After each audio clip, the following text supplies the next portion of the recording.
Here we are, time to do our full review of the Nexus 5. We're going to start with the hardware, we're going to look at the software, we're going to look at all of the bits that make up the latest Nexus 5 release, including Android 4.4. And this is going to be a big long video, so you may very well want to put a favourite on it, bookmark it, etc. and come back and watch it in stages. We will be providing all of the individual videos that make up this video as well on the channel, so if there's a particular part you just want to go and jump into, like the camera and so on, head over to our channel and have a look in the relevant playlist, either Nexus 5 or Android 4.4, depending on which feature we happen to be looking at. Do like, share, send it to your friends, let everybody know about this video if you find it excellent and it helps you. So, first off, the hardware. Now, as we know with Nexus devices, we're not really supposed to expect amazing build quality or, the very latest manufacturing techniques. And the Nexus 5 kind of holds true to that in some ways, but in other ways dispels it completely. This is by far the best built Nexus that I've ever used. Overall, the build quality is absolutely fantastic, with just a couple of rough edges, literally, that could very well be improved in iterations they may do during the manufacturing process, whilst this device is on the market for the next, say, 18 months or so. Now, one of the most important things with the hardware is its in-the-hand feel. We'll discuss the specs of the device in a moment, but what a lot of you are really interested in is, well, how does it feel in the hand? It's beautifully well balanced. At no point does any one element of the device feel like it's overbalanced or anything like that, to the point where if I do this just right, it will balance on my finger perfectly. The centre of gravity is really good on it. It is centerized, as it were, so my finger there is practically in the centre and it's not falling off or anything like that. So it's not a device that's going to overbalance in your hand or anything like that. It's something that with the Note devices, for instance, can occasionally be a problem, and certainly with the HTC One, that device does feel particularly bottom heavy. Now, the in-the-hand feel is a difficult one to kind of convey, but from my perspective, I'm looking for a device which sits snugly into the grooves of my hand here and here, so that I can grip it from the sides quite easily, as the vast majority of people do. Now, what really aids the in-the-hand feel is always how tapered these edges are going to be, or whether the edges have actually been tapered at all, or tapered too much. And in honesty, I think this is probably one of the best devices I've ever held. It's lightweight. It feels lightweight in your hand, but not so light like the Galaxy S4 does, that it almost feels like it's, throwaway light. Oh, I forgot it was in my hand and I've tossed it over my shoulder.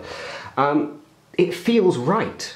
And it feels almost as good as holding that Galaxy Note 2 for the first time, where it feels substantial in the hand, yet firmly gripped. It doesn't feel like it's going to slip through your hand like the HTC One does due to its aluminium frame. Overall, it has a great in-the-hand feel, and interestingly, no handache after an hour or so's gaming. For instance, the way that everything has been tapered off and the rounded edges means that it sits really nicely in the candy bar fashion, as it were, in your hand for gaming. But likewise, for one-handed operation, again, it feels great. Now, there is only one major downside to the in-the-hand feel, and it's this lip that runs around the kind of top of the display. And it's this outer band, and then the display is sitting inside it. Some of these edges are just a little tiny bit rough, I think is probably the best way to describe it. Certainly up here on this corner, you kind of can feel that it's a little bit raised up in comparison to the, obviously, flushness of the screen. It's a very minor thing, but it may cause some people just to get a little bit of wear and tear on their skin, depending on how they're handling the device. I think this is something that Google will fix during the manufacturing process. Just a little bit more finishing on there would have been absolutely grand. Now, the only other thing to note, and a few other people have picked up on this as well, to varying degrees, the buttons, volume rocker and the power button. Whilst my volume rocker, perfectly fine. I mean, it feels no looser in the socket, as it were, than, say, the Galaxy S4. But however, the power button does feel just a little bit on the wobbly side. Now, a few different people have picked up on this. I think it really is just a manufacturing thing with the first edition units and will probably get sorted out. But you can just feel that the button is just a little bit floaty in the socket in comparison to something that, you know, like the Galaxy S4 or HTC One, where it feels like the button is really solid and, you know, has very little movement there. It's a minor thing. But bearing in mind that the Google Nexus devices sell for a couple of £100, nearly $300 cheaper than some of the top flight devices, I think we can excuse them for having a slightly wobbly power button. Overall, the hardware physically is absolutely top notch and it is incredibly well manufactured. They've really put their thought into making a great in the hand device. Like I say, a couple of very small, rough edges as it were, but not anything that I would consider to be a deal breaker, and just the power button that's just a little bit wobbly. But again, it's nothing that I would sort of say to myself, right, I'm sending this device back for a replacement. Do you know what I mean? Very, very minor manufacturing things that I believe will get fixed over time. Okay, so let's talk about the Nexus 5's hardware specs, because they're pretty impressive for a device of this price point. So we've got the very latest Qualcomm Snapdragon 800 processor in there, clocked at 2.3 GHz. That puts it up there with the Galaxy Note 3. It has 2 GB of system RAM. Perfectly acceptable. That brings it up there with the HTC One, S4 and a couple of other devices, LG G2. It, however, doesn't have quite as much RAM as the Note 3, which carries 3 GB. Personally, guys, you will not notice the difference. You really won't. There's no games or apps out there that can really take advantage of 3 GB of RAM anyway. Most of them barely use a gig. So you're not really gaining a right lot extra, other than the fact that maybe Android will allow you to run a few more apps simultaneously, but blimey, I mean, I don't actually believe Android even works like that. It puts one app into a hibernate, and then, you know, the other app that you've just booted up gets all of your system resources. So if most apps and games and so on aren't even getting near a gig of memory required, I don't think we really need 3 GB at this point. It really was just a bit of willy waving from Samsung. Now, the camera in here is an 8 megapixel shooter, and it also has a small LED flash on the bottom as well. The pictures are pretty good, as we'll come on to later on in the review. There are a few things to bear in mind with the camera, but spec-wise, it is one of the best Nexus cameras that we have ever had. Certainly, Google have put a fair amount of effort into not screwing that up.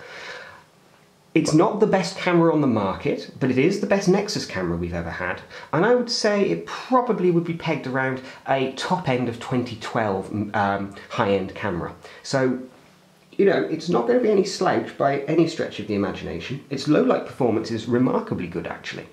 But it's not going to be as good as the latest Galaxy S4 camera, or in some respects even the HTC One, certainly in the low light performance area. Now, the speaker, I say speaker because on the bottom it may appear that you have 2 speakers, a stereo speaker setup, but you don't, I'm afraid. It's a mono speaker and then a mono microphone. Now, the speaker on this is incredibly loud. I mean, I am not kidding you here. It is one of the loudest speakers I have ever heard on a mobile device, and the clarity is actually quite remarkable. I would put it just under the HTC One and well above the Galaxy S4. I mean, the Galaxy S4, because of the way its speaker is on the back with a little raised bump, it suffers from vibration and distortion, something rotten. HTC One is still right now the king of audio on mobiles. Those front-facing stereo speakers are just glorious. But the Nexus 5, wow. It's actually so loud that yesterday when I was listening to some music on it, I had to actually turn it down because my ears were starting to hurt. So that gives you some idea as to the kind of volume this thing can pump out. Now, when I've been listening to music on it, I have been making a point of not using the equalizer, which effectively can recreate Beats audio. So if you happen to be using the Google Music app, you can tweak the equalizer to produce more bass, a bit more treble, mid, or what have you. But I've tried to leave everything just as it was, so we can just hear how most normal users are going to interact, hear the audio quality from the Nexus 5. And I was actually really impressed. It does a very, very good job at recreating my favourite tracks. Certainly, it didn't feel like it was blowing out the mids too much, the basses were deep, and overall the vocals were nicely separated, which is quite remarkable for just a mono speaker. Very, very good all round. Let's talk about this gorgeous display.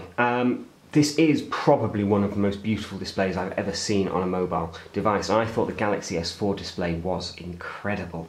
Now, they're using Gorilla Glass 3, so you're looking at the third generation of Gorilla Glass's toughening process for glass. Now effectively this makes the display incredibly hard, scratch resistant, and we'll see, I'm not going to be destroying mine by the way, someone on YouTube will though, we will see how tough the new Gorilla Glass 3 is. I certainly expect it to come through very, very well. Now overall, you can see that it's a little bit sort of a plasticky feel to it, but that's purely this toughening coating that they add onto the screens.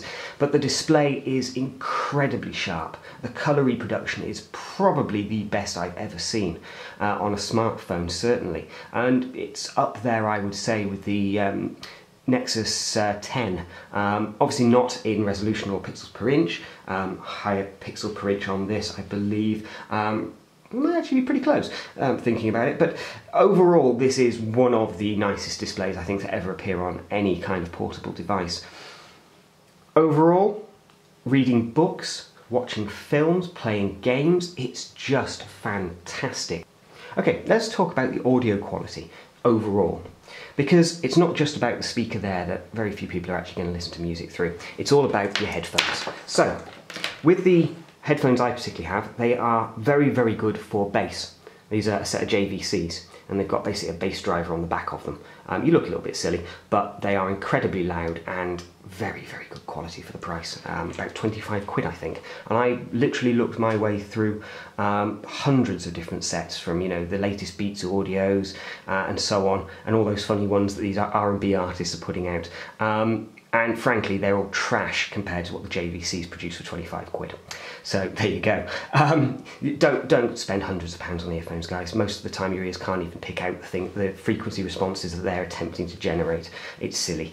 But anyway,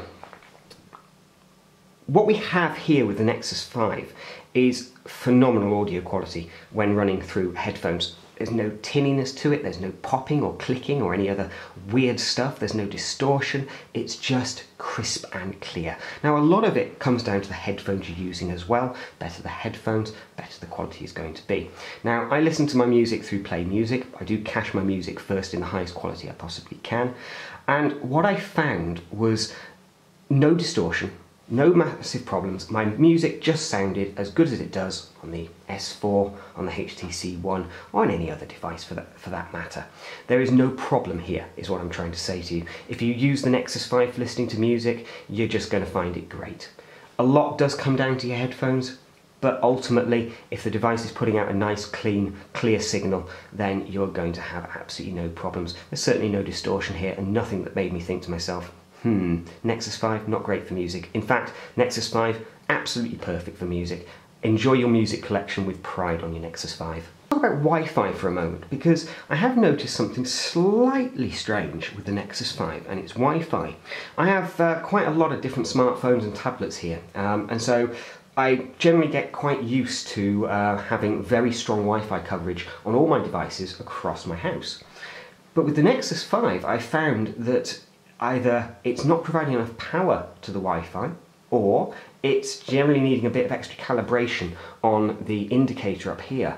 But I'm finding the Wi-Fi performance is not particularly strong. It's certainly not as good as the Galaxy S4, HTC One, Note 8, Z1, and a host of other even really cheap tablets I've got kicking around. For some reason, I can only go one room away from my router, which is a wireless N router, without the signal strength dropping by 2 bars. And it doesn't matter if I walk downstairs into the living room, go into the bedroom, the bathroom, or anywhere else, it starts dropping rapidly. All the other devices I have, absolutely no problem. And if I run a speed test, I can see that the bandwidth has dropped. You know, losing 10 meg for every bar that drops off. So it's quite strange, and I'm wondering if we will see a patch to fix that. But just bear in mind, if when you get your Nexus 5, you're finding the Wi-Fi is a little bit flaky compared to what you're used to, it is or does seem to be something with the Nexus 5 right now.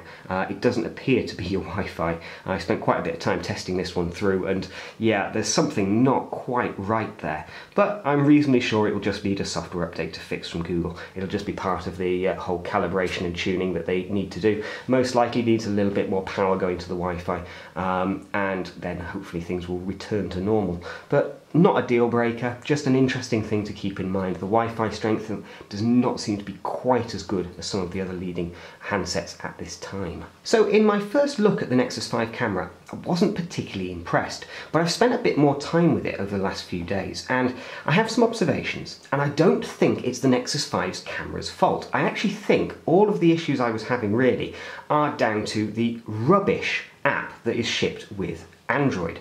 Now, why Google didn't make any major improvements, i.e. completely overhaul the Android 4.4 camera, is beyond me, because it needs it. So the problems that I have really are its focal lock-on time is rubbish, and most of the time it doesn't actually get the right focus. Apparently that's not in focus, it looks in focus to me. That's still not really in focus. I know obviously this is not the most ideal setup to be able to demo this, but this is really what I've noticed time and time again. It does not lock on properly at all. Its focus hunting is rubbish, frankly, and it needs vastly better detection algorithms than it's currently got. In low light, it's passable. It's okay.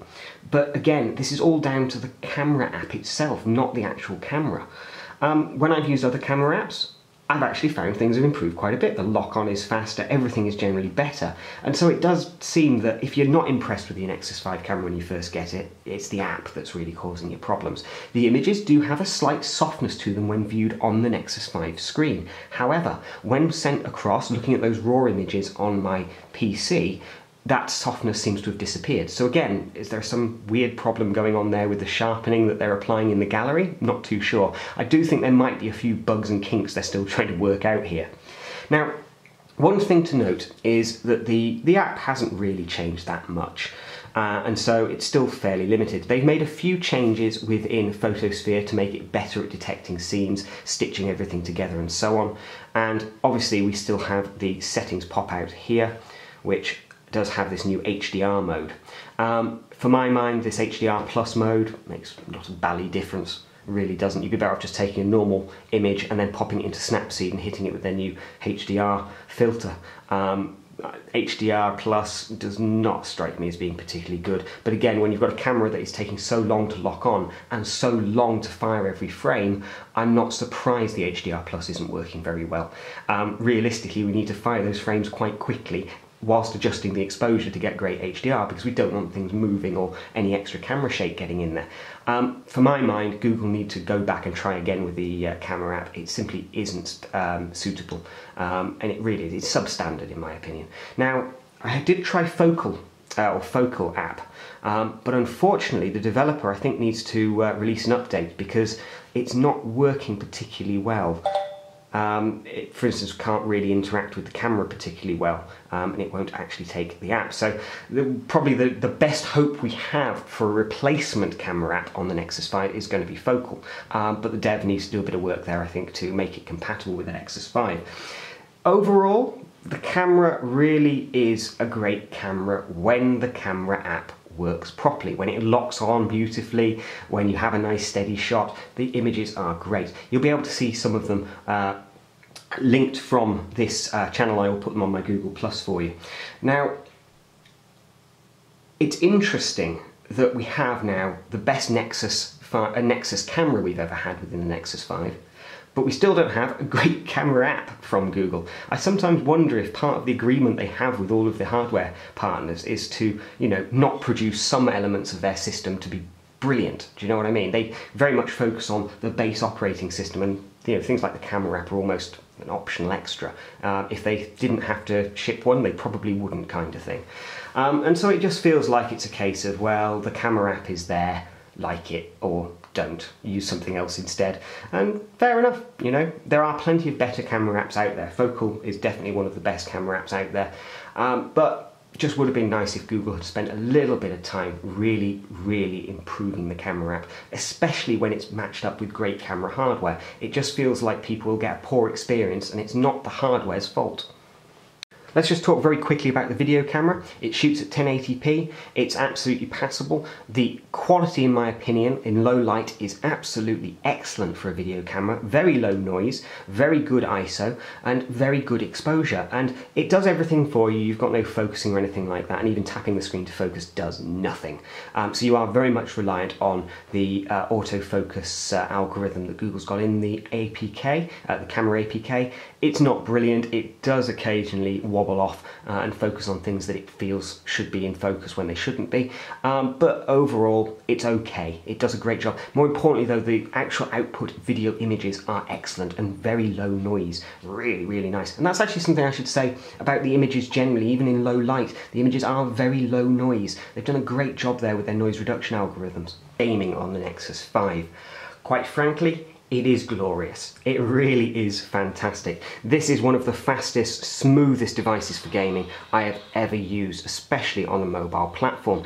In all honesty, the frame rate that we're now getting on the Qualcomm Snapdragon 800 means that you're getting 60 frames a second in nearly all of the games that we really, really care about.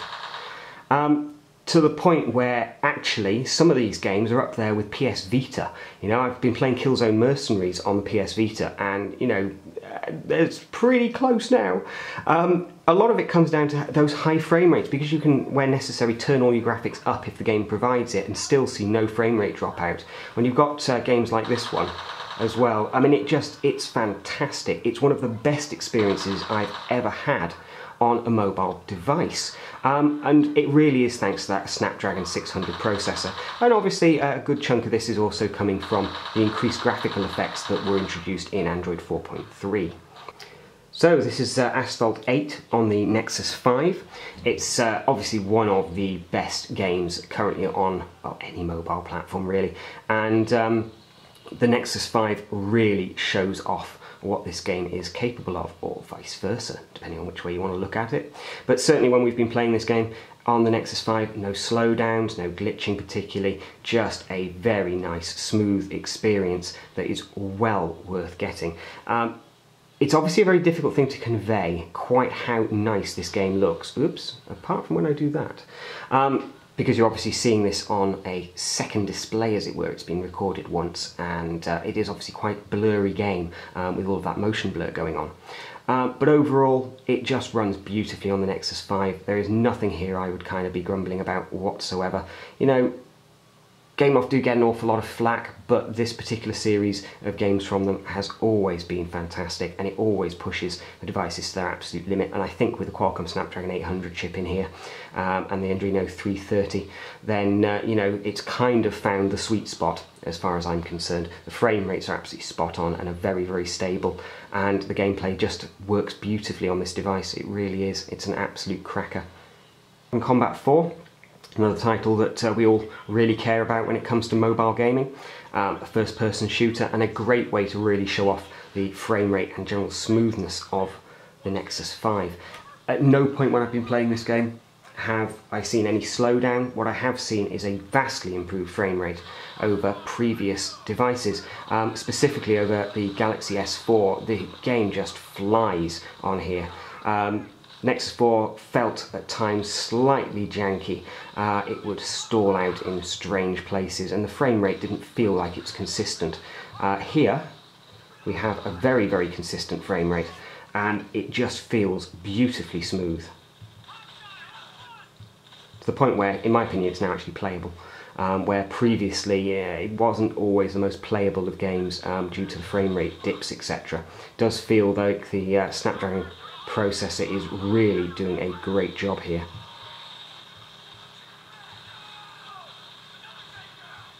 It was a very long-range knife kill. Good old Game Loft bugs, eh? Nice when they work in our favour. But anyway, but as you can see, modern combat, no problems here. It looks fantastic. This is probably, next to the Galaxy Note 3, the best way to play this particular game. Certainly if you're looking for really high frame rates anyway. Absolutely glorious. Love it. Die, nondescript bad guy. Die! This is Riptide GP2.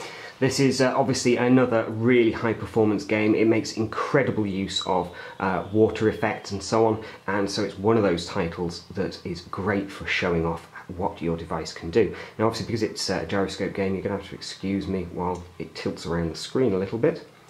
But the frame rate not always as consistent as it could be on here, but a lot of it I put down to being game developer issues more than anything else. It is very difficult to simulate water and speed like this on a mobile device, and so occasionally you will see it just dip out a little bit. I should really be braking into these corners, but never mind. It's not a deal breaker by any stretch of the imagination, because 99.99% of the time the game is absolutely spot on, but there is just the occasional dip in the frame rate.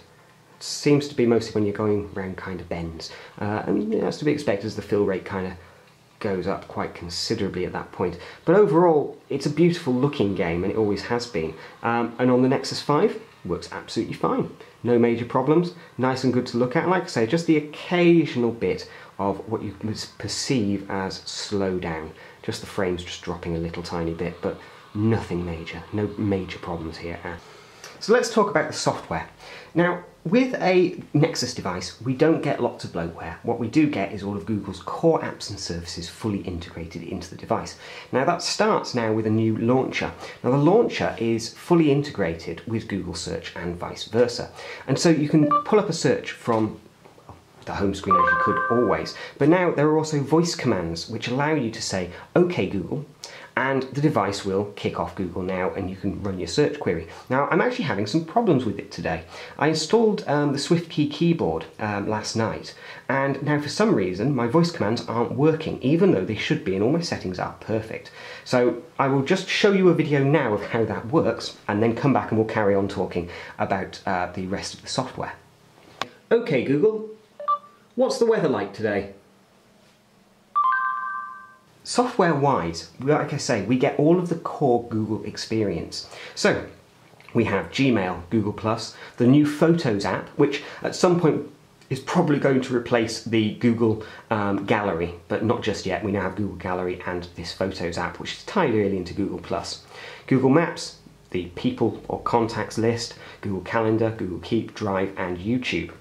We also have Hangouts, and a new phone dialer as well. Now the phone dialer is again fully integrated with the Google search system, so you can search for contacts. Instead of providing huge numbers of contacts and a fairly ugly interface, now you can do everything via a simple search query, and the most used will appear at the bottom here with photos as necessary.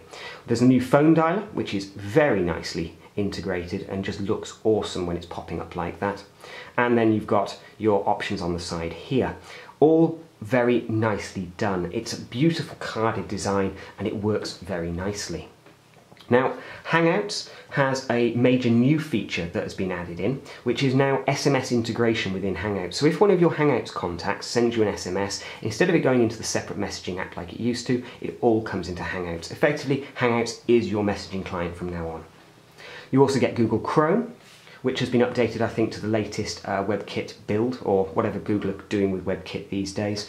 And there's also the Google Camera app, and as I highlighted earlier in my review, the Camera app is atrocious, and really Google should be ashamed that they even shipped it. It's so buggy. It makes their camera look weak, when the camera actually isn't that weak in my opinion, but the app is very weak. We also have access to Google Play Music, movies and books, and the Play Games app, which is very nice, by the way. Overall, it's a great package of basic software. If you only use Google services, it's absolutely fine. If you happen to be tied into Samsung HTC services already, it's going to be a bit of a retrograde step for you, unfortunately. But overall, the whole experience with the Google Android 4.4 is very good. It's a very fast operating system, and not just because of the upgraded hardware specs that the Nexus 5 offers. Overall, it's very tight and fluid. There's none of this kind of stuttering or lagginess that we've seen in other versions of Android.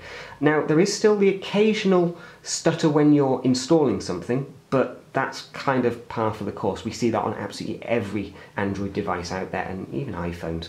So, you know, it's not something that I even really mark a device down for anymore. It's just the way software works on these devices. Trying to read and write data to the flash memory simultaneously is going to cause a little bit of stutter. So overall, the software package is really excellent. The Gallery app is okay. It's been hanging around now for a little too long. Probably about time the Photos app did kill that off, actually. If you're interested in knowing how you get into your widgets area, because that's moved now, you long press, and that will then bring up your home screen overlay.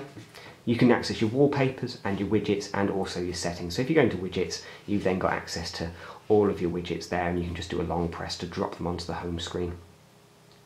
Long press, drag, drop. Easy as that. In my opinion, Google have put together a very good update to Android. 4.4 might not be the revolution we were all hoping for, that we came to expect might be Android 5, but it's a very good, solid update, and it's good to see that there is still this progression at Google at, you know, tweaking and fixing and making things faster and better. Overall, each stage of Android has got better and better and better. I would say that I think they need to put a little bit more time and effort into their camera app and some of the other apps that, you know, are kind of go-to apps for most users, and if the experience isn't great, it's not giving a great experience of the hardware. But, you know, maybe Google will patch that over the next few weeks and things will improve quite considerably. Briefly, let's talk about battery life, because the Nexus devices have not exactly been well known for brilliant batteries, and this one has a slightly smaller one than we've seen on the S4, yet it's powering a similar size screen. Now, so far I've found the battery life to be really excellent. Obviously I've been hammering the device pretty hard, playing games, lots of Wi-Fi usage, installing apps, and just generally running the screen brightness full tilt and having it on most of the time, and I found the batteries getting me through a full day with no problems whatsoever. One of the things that's very interesting about the battery life on the Nexus 5 is the new DSP audio tunneling, I think it's called, and this is a feature of Qualcomm. Snapdragon S800 chip. What it basically does is it more efficiently works with the audio. So when you're playing any audio over the device, be it headphones or from the speakers, it's consuming less power than it would normally do. And they reckon this will extend the battery life by about 30%. Certainly from what I'm seeing from the device, it's getting a very good run out of that battery, even though it's powering a lot of very high-end hardware. No problems here as far as I'm concerned with battery life. I am very pleased. What would my final verdict on the Nexus 5 be? Buy one. For the price point, 300 quid, $400 I think, you are not going to get a better smartphone out there right now, and certainly I don't think before Christmas. The next big thing will probably be dropping in January and February. So if you're looking for a smartphone this Christmas, if you don't want the size of the Galaxy Note 3, then the Nexus 5 is on your Christmas shopping list for an absolute definite. It's brilliant for gaming, it's great for music, it's got a fantastic display, the camera is better than any Nexus we've ever had before, the thing just flies, it is so fast, it is unbelievable, and more importantly, that display is just so crisp. Absolutely beautiful. If there is one device you are thinking of looking at this Christmas, in amongst all the other great smartphones on the market, give the Nexus 5 a look, borrow one off a friend, go and see them in the shops, whatever, but you do need to see this device in person to really get a feel for how great it is in the hand, how sharp that screen is, and how absolutely powerful it is as well.